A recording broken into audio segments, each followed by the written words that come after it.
Hello दोस्तों, गब्राल आप सभी का स्वागत करते हैं हमारी जादुई दुनिया में। आप सभी से अनुरोध है कि वीडियो को लाइक करें या चैनल को सब्सक्राइब करें।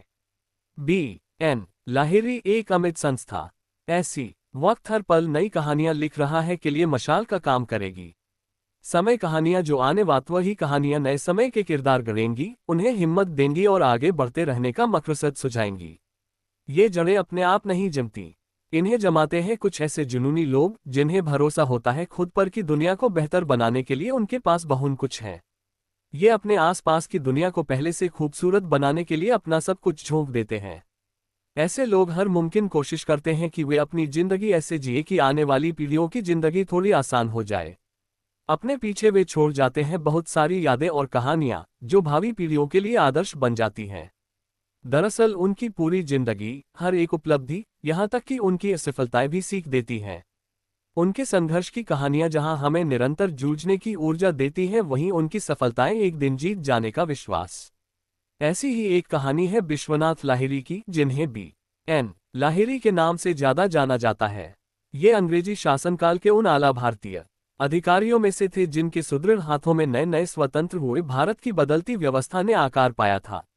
लाहिरी ने पुलिस सेवा की कठिनतम परीक्षाओं को उत्तीर्ण करते हुए 1923 में पहली नियुक्ति पाई। वे भारत के सबसे बड़े प्रांत यूनाइटेड प्रोविंस वर्तमान उत्तर प्रदेश के प्रथम भारतीय इंस्पेक्टर जनरल ऑफ पुलिस नियुक्त हुए। उस समय आज की तरह उच्च पदों पर न तो इतने अधिकारियों की भरमार हुआ करती थी, न जरूरत ही समझी जाती थी। पुलिस की कार्यप्रणालियां, कार्यभार बांटने की व्यवस्था, कार्य करने के तौर तरीके सब भिन्न थे। स्वतंत्र भारत में उत्तर प्रदेश की पुलिस प्रशासन प्रणाली और कानून व्यवस्था की नींव रखने वाले बी.एन. लाहिरी ही थे। उत्तर प्रदेश के तत्कालीन मुख्यमंत्री श्री गोविंद बल्लभ अवसरों पर लाहिरी साहब की प्रतिभा, उनकी कार्यकुशलता और उनके समर्पण को सराहा था। अब सवाल उठना लाजिमी है कि आखिरकार उनमें ऐसी क्या की खूबी थी जिसने उन्हें अपने समकालीन अधिकारियों से पृथक और विशिष्ट बनाकर भारतीय प्रशासनिक एवं पुलिस सेवाओं के इतिहास में अमर कर दिया। तो जवाब है उनकी सीखने की कभी न खत्म होने वाली भूख।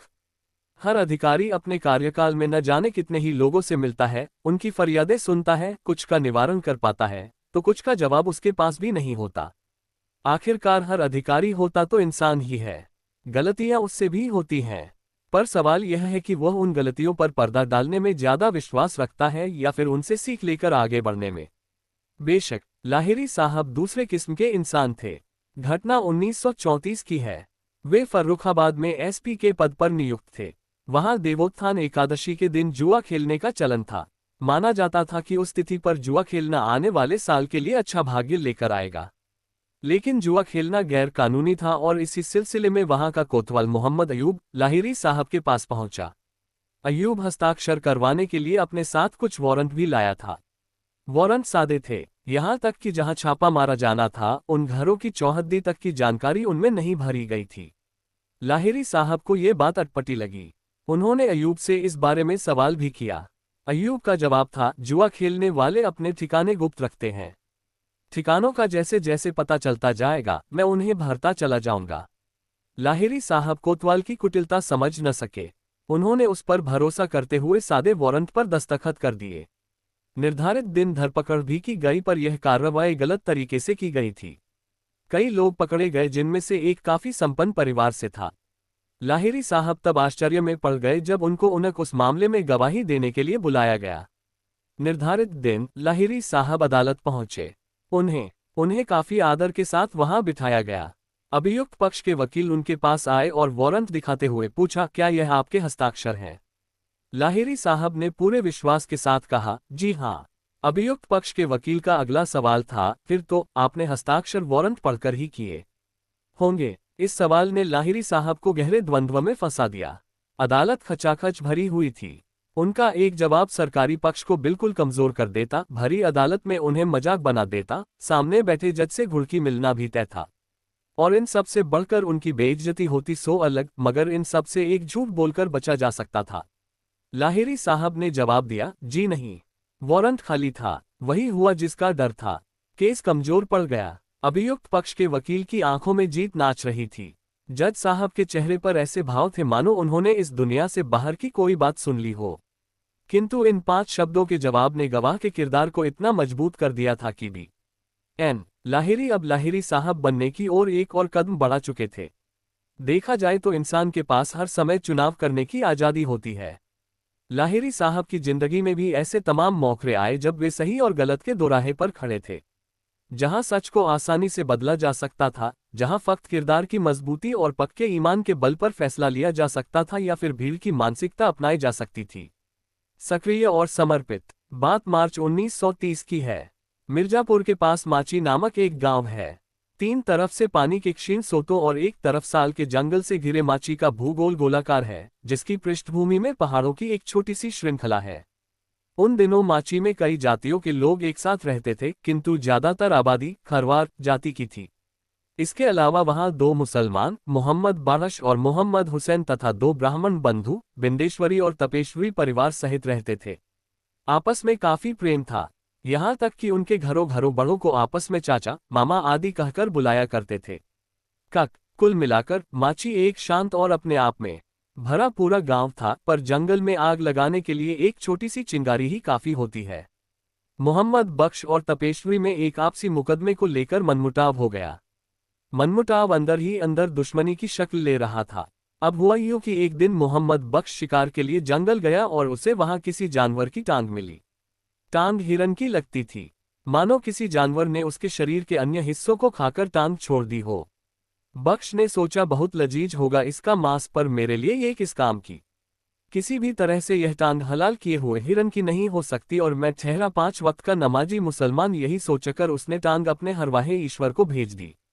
इस खरवार हरवाहे का एक बछड़ा खो गया था। ऐसे में उससे अनहोनी की आशंका हुई। इसी मसले पर सलाह मशविरा करने वह तपेश्वरी और बिंदेश्वरी के पास पहुंचा। उन दोनों को वो मौका मिल गया जिसकी ताक में वे जाने कब से बैठे थे। बस फिर क्या था, दोनों भाइयों ने आसपास जमकर प्रचार कर दिया कि मोहम्मद बख्श ने ईश्वर के बछड़े को मारकर उसके पास भेज दिया है ताकि उसे खाकर उसकी जाति भ्रष्ट हो जाए। दोनों भाइयों ने खरवारों की एक गुप्त बैठक बुलाई, जिसमें तय हुआ कि आसपास के गांवों से भी खरवारों को बुलाकर पंचायत कराई जाएगी। तपेश्वरी ने सांप्रदायिक तनाव भड़काते हुए एक पत्र लिखा, गाय को काटा गया है। जिस हिंदू भाई को पत्र मिले वह 4 और हिंदू भाइयों को पत्र लिखे, वरना उसे भी गौहत्या का पाप लगेगा। बात आग की तरह चारों ओर फैल गई। इस बीच एक और बात हुई। तपेश्वरी और बिंदेश्वरी ने वहां के तहसीलदार मजिस्ट्रेट को भी एक चिट्ठी लिख भेजी कि अगर उन्होंने आगामी शुक्रवार तक कोई कार्रवाई नहीं की तो पंचायत बुलाई जाएगी। पत्र में यह भी लिखा गया कि शुक्रवार तक वह माची अवश्य आ जाएं। पंचायत की सूचना पाकर आसपास के गांवों से सैकड़ों खरवार हथियारों से लैस होकर बृहस्पतिवार की दोपहर तक ही माची में जमा हो गए। रात को विश्राम करने के लिए छोटे छोटे गुट बनाए गए और पानी के सोतों के किनारे इंतजामात किए गए, मानो किसी युद्ध की तैयारी चल रही हो। मोहम्मद हुसैन बुरी तरह घबरा गया था। दोस्तों की चाल से अनजान वह उन्हीं के पास सलाह करने गया जिन्होंने ये सारा खेल रचा था। तपेश्वरी और बिंदेश्वरी ने उसे आश्वासन दिया कि उन दोनों के रहते कोई उसके परिवार को छू भी नहीं सकता। दोस्तों का आश्वासन पाकर मोहम्मद परिवारों ने गांव छोड़ने का इरादा बदल दिया। रात को सभी अपने घरों में सोए, पर किसी अनहोनी की आशंका से बख्श को रात भर नींद नहीं आई। अगले दिन प्राइमरी स्कूल में पंचायत बैठी और मोहम्मद बख्श को पेश होने के लिए कहा गया। बख्श ने खतरा भांप लिया था, इसलिए उसने पंचायत से दूर रहने का निश्चय किया। पंचायत इंतजार करते करते बेचैन होने लगी थी। बेचैनी गुस्से में बदलने लगी थी और तभी किसी ने जोर से कहा कि इस नाफरमानी के लिए बख्श के घर को आग लगा देनी चाहिए। भीड़ एक आवाज पर खून की प्यासी हो चली थी। बख्श के घर को घेर लिया गया। शुक्रवार होने की वजह से सारे रिश्तेदार बख्श के घर नमाज पढ़ने इकट्ठा हुए थे। खिड़कियों और दरवाजों से किसी के निकलने की कोशिश इसलिए नाकाम रही क्योंकि भीड़ ऐसा करने वालों पर जानवरों की तरह डंडे बरसा रही थी। 6 लोग जिंदा जला दिए गए। एक मुसलमान व्यापारी, जिसका इस मसले से दूर दूर तक कोई वास्ता न था, वह भी इस आग की चपेट में आ गया था। उधर हुसैन का भी यही हाल हुआ। उसे भी पंचायत में न आने की सजा दी गई, पर उसके बीवी बच्चों को ये कहकर छोड़ दिया गया कि गांधी जी का हुक्म है, औरतों और बच्चों पर हाथ न उठाया जाए। उनके सामने हुसैन और बाकी लोगों का कत्ल कर दिया गया। मोहम्मद बख्श इस खून खराबे से किसी तरह बचकर अपने मामा मोहम्मद इब्राहिम के यहाँ पहुंचा। दोनों ने पानूगंज थाने में रिपोर्ट दर्ज कराई। बख्श पर खौफ का असर ऐसा था कि थाने में रिपोर्ट लिखवाते वक्त उसके हाथ कांप रहे थे। हेड कांस्टेबल ने एफआईआर दर्ज की और फौरन हेडक्वार्टर को तार भेज दिया। हेडक्वार्टर से 5 हथियारबंद सैनिक मौके पर भेजे गए। लाहिरी साहब, जो उस वक्त मिर्जापुर के एसपी थे, किसी जरूरी काम से लखनऊ गए थे। लौटते ही उन्हें जब घटना की खबर मिली, उन्होंने एक इंस्पेक्टर के साथ 8 सिपाही और भेजे। उधर माची के बलवाई लाशों को ठिकाने लगाने के काम में लग गए थे। उनमें से एक आदमी, जिसे उन्होंने मरा हुआ समझा था, दरअसल मरा नहीं था। वह लाशों के साथ ही बाहर निकाला गया और बीच रास्ते से भाग निकला। तपेश्वरी और बिंदेश्वरी को इतने पर भी सुकून न था। उन्होंने भीड़ इकट्ठा कर रैया गांव में मोहम्मद इब्राहिम के घर पर भी धावा बोल दिया। इस बार उधर से भी कुछ तैयारी थी। जिसे जो हथियार मिला, उठा लिया। भयंकर घमासान मचा। एक निजी मनमुटाव सांप्रदायिक तनाव बनकर कहर बरपा रहा था। मोहम्मद इब्राहिम का पक्ष कमजोर पड़ रहा था। वहां से जिंदगी अपना पाला उठाती मालूम होती थी कि तभी लाहिरी साहब का भेजा हुआ दस्ता वहां पहुंच गया। इब्राहिम के परिवार के जो लोग बचे थे, वे खुशी के मारे रो पड़े। उन्हें उम्मीद न थी कि वे अगला सवेरा देखेंगे। कुल 70 लोग पकड़े गए। अगले दिन लाहिरी साहब पानूगंज थाना पहुंचे, जहां सारे बलवाई पकड़कर लाए गए थे। थाने में उन्हें मोहम्मद बख्श मिला, पर वह कुछ बता सकने की हालत में नहीं था। जब लाहिरी साहब को बहुत कोशिशों के बाद भी उससे कोई जानकारी नहीं मिली, उन्होंने खुद माची जाने का निश्चय किया। उस समय आज की तरह न तो इतनी गाड़ियां होती थीं और न ही सड़कें। ज्यादातर रास्ते बैलगाड़ियों से या फिर पैदल तय किए जाते थे। लाहिरी साहब 14 मील पैदल चलकर माची पहुंचे, लेकिन तब तक गांव खाली हो चुका था। बख्श का पूरा घर खाक हो गया था। बनाम लाहिरी साहब माची का निरीक्षण कर ही रहे थे कि उन्हें रैया में हुए हत्याकांड की खबर मिली। 14 मील की थका देने वाली यात्रा के बाद वे फिर 8 मील चलकर रैया पहुंचे। वहां की हालत देख लाहिरी साहब सन रह गए। आसमान धुएं से भरा जा रहा था। इब्राहिम के घर के अहाते में उसके कुछ रिश्तेदार मरे हुए थे तो कुछ मरणासन अवस्था में पड़े थे। एक अजीब से सन्नाटे ने सारी जगह को घेर रखा था। लाहिरी साहब ने खुद वहां से लाशें उठवाने का इंतजाम किया। हिरासत में लिए गए 70 आरोपियों की निगरानी का परीक्षण करने के बाद अगली सुबह वे फिर माची पहुंचे। हालात का और करीबी जायजा लेकर उन्होंने खुद पूछताछ शुरू की। इस बात का भी ख्याल रखा कि दंगा और आगे न फैले। हर आरोपी धर्म के विरुद्ध हो रहे कार्य को रोकने का हवाला देकर खुद को निर्दोष बता रहा था। लाहिरी साहब ने एक हफ्ता माची में कैंप किया। वे खुद बयान लेते, सख्ती से पूछताछ करते और रात में संबंधित घरों में चल रही छापेमारी पर जाते। इसी छापेमारी में तपेश्वरी और बिंदेश्वरी पकड़े गए। लाहिरी साहब की अथक और बेखौफ जांच से 200 लोगों के खिलाफ मुकदमा दर्ज हुआ। बिंदेश्वरी और तपेश्वरी समेत 19 को मृत्युदंड मिला तथा अन्य 50 को विभिन्न धाराओं के तहत सजा हुई। ये केस एक साथ कई बातों पर हमारा ध्यान खींचता है। यह जरूरी है कि प्रशासनिक और पुलिस अधिकारी विवेक से काम लें, शांति बनाए रखें और चौकन्ने रहें। ऐसी परिस्थिति में दबाव के आगे घुटने टेक देना सहज है, कठिन है फर्ज की राह पर चलना। पर कहते हैं ना, आसान रास्तों पर चलने वाले तारीखों का हिस्सा हो जाते हैं और मुश्किल राहों को पार करने वाले खुद तारीखें बनाते हैं। लाहिरी साहब की सूझबूझ से दंगा न केवल 2 गांवों तक सीमित रहा, बल्कि भीड़ को भड़काने वालों तक की धरपकड़ हुई, उन्हें सजा मिली और पीड़ितों को न्याय मिल सका। संतुलित और विवेकवान लाहिरी साहब उन चंद अफसरों में थे जो भारतीय होते हुए अंग्रेजी शासन में उच्च पदों पर आसीन हो पाए। उनके अधीनस्थ कई अंग्रेज भी थे और उनका वास्ता रोज ही आला अंग्रेज अफसरों से पड़ता था। जाहिर सी बात है, कई बार ऐसे अधिकारियों से भी उनका पाला पड़ता था जिनका रवैया भारतीयों के प्रति ठीक नहीं था। भारत में अंग्रेजी हुकूमत आखिरी सांसें गिन रही थी, ऐसे में भारतीय अधिकारियों पर दोहरी मार थी। अपने देश वाले उन्हें देशद्रोही समझते थे तो अंग्रेजी शासन उन्हें शक की निगाह से देखता था। ये वाकया भी 1930 का ही है। देश भर में गांधी जी का सविनय अवज्ञा आंदोलन जोर पकड़ चुका था। अचानक एक दिन लाहिरी साहब को रेलवे सुपरिंटेंडेंट का फोन आया, कई बच्चे चुनार से बेटिकट आ गए हैं और किराया देने को भी तैयार नहीं है। यह एक विचित्र स्थिति थी। लाहिरी साहब तुरंत मौके पर पहुंचे। उनकी गाड़ी पहुंचते ही बच्चों ने जोर जोर से महात्मा गांधी की जय, भारत माता की जय के नारे लगाना शुरू कर दिया। लाहिरी साहब जानते थे कि लोग उस समय पुलिस को देखते ही भड़क उठते थे। कठिन समय था, वे कोई हिंसा नहीं चाहते थे। फिर सामने बच्चे थे, वयस्क नहीं, जिनके साथ जोर जबरदस्ती की जाए। उन्होंने उनसे वैसा ही व्यवहार किया जैसा आम बच्चों से किया जाता है। हल्की फुल्की बातें की, किस्से सुनाए। उनके सहज व्यवहार का और मुस्कुराते रहने का काफी असर पड़ा। समझाने के बाद बच्चे प्लेटफॉर्म तक जा पहुंचे और 2 पंक्तियों में खड़े हो गए। उनसे पूछा गया कि आखिर वे चाहते क्या हैं। इस पर वे चुप रहे। दरअसल वे सब जेल जाने के लिए आए थे। लाहिरी साहब ऐसा नहीं चाहते थे। तय किया गया कि केवल 16 साल से अधिक उम्र वाले बच्चों को जेल भेजा जाएगा।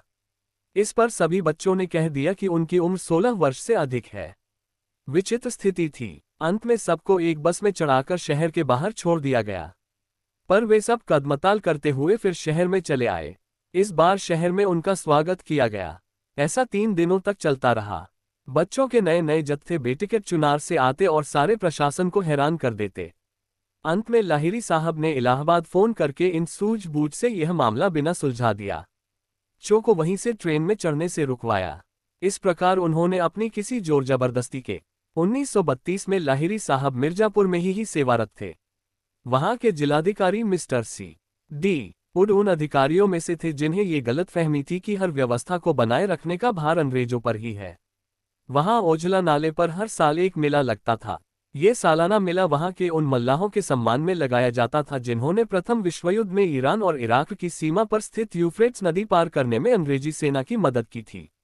मिर्जापुर के 2 बड़े कालीन व्यापारी इस मेले के आयोजन के लिए बड़ी धनराशि खर्च करते थे। मेले का खर्चा नागरिकों द्वारा उठाए जाने के बावजूद उन सबको दोयम दर्जे के इंतजाम में बैठना पड़ता था। पहले दर्जे का इंतजाम नागरिक अपने खर्चे पर अंग्रेज अधिकारियों के लिए करते थे। मेले वाले दिन सब ठीक जा रहा था कि अचानक मिस्टर वुड लाहिरी साहब के पास पहुंचे और बोले, यहाँ के इंतजामात बेहद खराब हैं। बल्कि मैं तो इसे घटिया बंदोबस्त कहूंगा। लाहिरी साहब समझ नहीं पाए कि अचानक मिस्टर वुड को क्या हुआ। फिर मालूम हुआ उनके पहले दर्जे के पाले, जो कि उस वक्त खाली थे, में कुछ स्थानीय नागरिक जाकर बैठ गए थे। मिस्टर वुड को यह अपनी शान के खिलाफ लगा। लाहिरी साहब उनके इस व्यवहार से बहुत दुखी हुए। उन्होंने इस संदर्भ में घर पहुंचते ही मिस्टर वुड को एक पत्र भी लिखा। पत्र पढ़कर अपने व्यवहार पर पुनर्विचार करने के बजाय मिस्टर वुड ने डिविजनल कमिश्नर मिस्टर पन्नालाल को पत्र दिखाते हुए लाहिरी साहब की शिकायत कर डाली। लाहिरी साहब को तलब किया गया। उन्होंने बेखौफ सारी बात अपने सीनियर के सामने स्पष्ट कर दी। इंतजामात में कहीं कोई कमी नहीं थी। ये बस मिस्टर वुड के पूर्वाग्रह का परिणाम था। मिस्टर पन्नालाल पूरी बात समझ गए और उन्होंने मिस्टर वुड और लाहिरी साहब का हाथ मिलवाकर उनकी सुलह करवा दी। किंतु पूर्वाग्रहों से ग्रस्त मिस्टर वुड अकेले अफसर न थे। गांधी इरविन पैक्ट 1931 और भारत छोड़ो आंदोलन 1942 के बीच महात्मा गांधी का जेल में आना जाना लगा ही रहता था।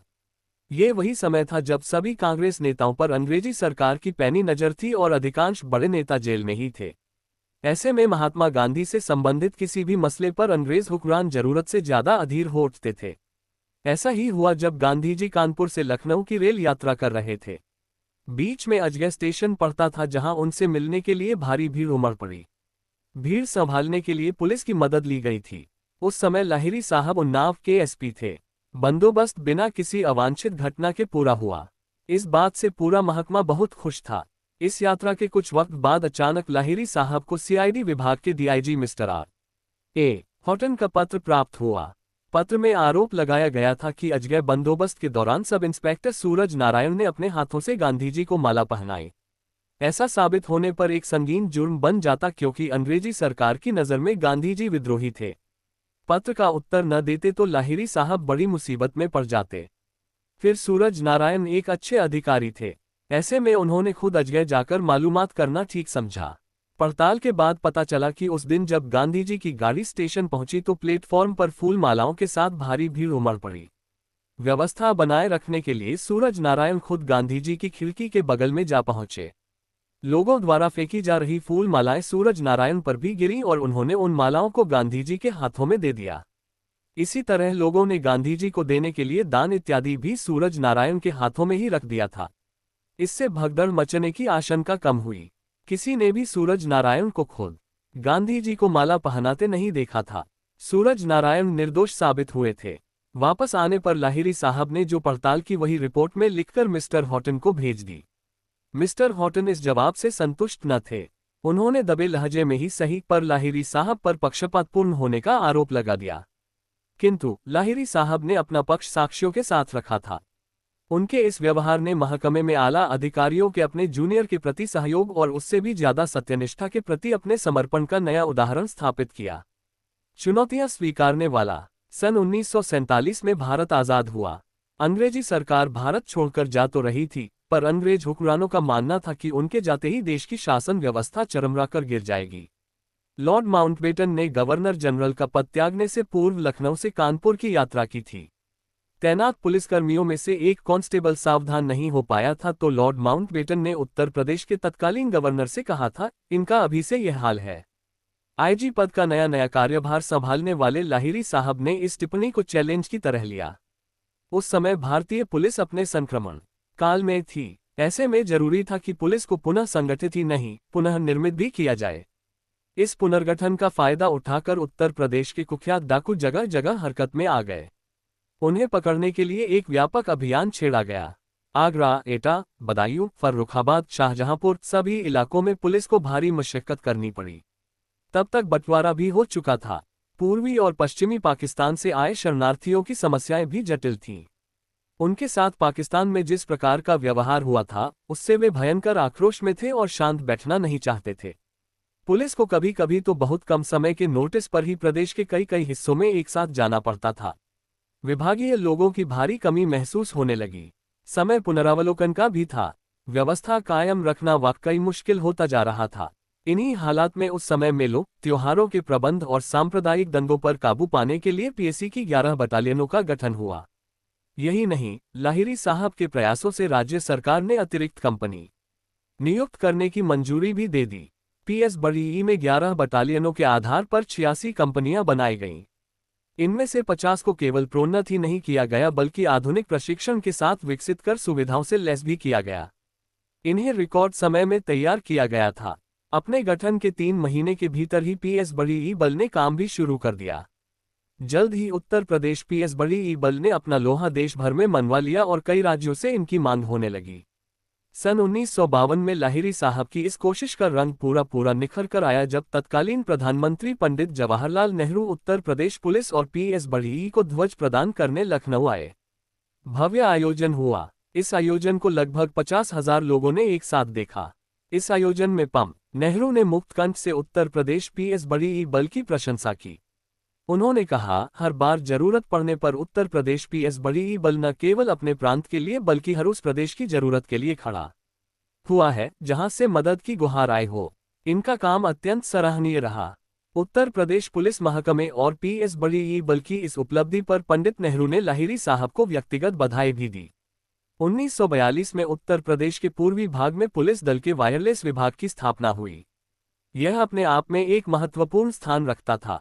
बंटवारे के समय और उसके बाद भी अनेक मौकों पर जब तार और फोन के खंभे उखाड़कर फेंक दिए जाते थे, रेलवे लाइन क्षतिग्रस्त कर दी जाती थी, तब इसी वायरलेस विभाग से पुलिस अपना काम कर पाती थी। अपने सीआईडी के कार्यकाल के दौरान लाहिरी साहब ने इस विभाग को बहुत करीब से समझा। उन्होंने इस विभाग को सिर्फ यहीं तक सीमित नहीं रहने दिया बल्कि इसका इस्तेमाल इलाहाबाद और हरिद्वार के में भी किया गया। खुद गृहमंत्री लाल बहादुर शास्त्री ले लिए लाहिरी साहब की प्रशंसा की। कुंभ, अर्धकुंभ मेलों व्यवस्थाओं के गढ़िया। लाहिरी साहब ने 55 वर्ष की आयु में अक्टूबर 1953 में पुलिस सेवा से के पहले भारतीय आईजी होने के साथ ही अवकाश प्राप्त किया। उत्तर प्रदेश के पीएस बड़ीई का गठन और 12 से 18,000 फीट की ऊंचाई पर भारत तिब्बत सीमा पर पुलिस चौकियों का निर्माण उनकी प्रमुख उपलब्धियों में शुमार है। उन्होंने ही इन चौकियों को वायरलेस सेवा से भी लैस कराया था। इसके अतिरिक्त फर्रुखाबाद पोस्टिंग के दौरान अद्वितीय साहस के लिए उन्हें पुलिस मेडल फॉर गैलेंट्री से भी नवाजा गया था। लाहिरी साहब का हमेशा से यह मानना रहा था कि अगर अधिकारियों और सरकार के बीच का तारतम्य अच्छा हो तो विभाग का काम करना, नए बदलाव लाना और सुधार कर पाना सरल हो जाता है। अधिकारियों को अपने तरीके से काम करने की स्वतंत्रता मिलती है जिससे वे समस्या से जूझने के लिए नए विकल्पों की खोज कर पाते हैं। सेवानिवृत्ति के बाद भी लाहिरी साहब सक्रिय रहे और 1953 में लाल बहादुर शास्त्री के अधीन वे रेलवे सुरक्षा सलाहकार के पद पर नियुक्त हुए। इस पद पर वे 1957 तक रहे। उन्होंने खुद लंबी यात्राएं की, रेलवे में सुरक्षा की जरूरतों को समझा और रेलवे सुरक्षा बल आरपीएफ का गठन किया। इसके पश्चात 1959 से 1962 तक वे हिंदुस्तान स्टील के सुरक्षा सलाहकार रहे। यहां उन्होंने कारखानों द्वारा की गई औद्योगिक प्रगति को समझा। इस दौरान उन्होंने आसनसोल, धनबाद, दुर्गापुर, चितरंजन और बोकारो जैसे शहरों को अपने सामने विकसित होते देखा। 1962 में चीन ने आक्रमण कर दिया। ऐसे में उन्हें 1.5 वर्ष के लिए उत्तर प्रदेश शासन के सिविल डिफेंस का सचिव पद संभालने के लिए कहा गया। ये कार्य महत्वपूर्ण होने के साथ साथ चुनौतियों से भरा हुआ भी था। इस दायित्व की पूर्ति भी उन्होंने पूरी निष्ठा से की। दौरान किया। होमगार्ड विभाग का गठन उन्होंने इसी कैलेबुक 1966 से 1968 तक वे उच्च स्तरीय रेलवे के सदस्य रहे। एक बार फिर उन्हें बड़े शानदार तरीके से भारत दर्शन का अवसर मिला। उस समय उनके लिए खास वातानुकूलित कोच हुआ करते थे जिनमें कई कर्मचारी उनकी खिदमत के लिए नियुक्त रहते थे। 1969 से 1972 तक वे भारत सरकार के शिपिंग एंड ट्रांसपोर्ट मंत्रालय के स्टडी ग्रुप में रहे। उनका काम था बढ़ती सड़क दुर्घटनाओं के विषय में गहन अध्ययन कर समाधान पर अपने विचार देना। उन्होंने स्टडी ग्रुप और उच्च स्तरीय कमेटी दोनों की ही रिपोर्ट तैयार करने में अहम भूमिका निभाई। इन सरकारी कार्यों के अलावा लाहिरी साहब कई गैर शासकीय कार्यों में भी संलग्न रहे।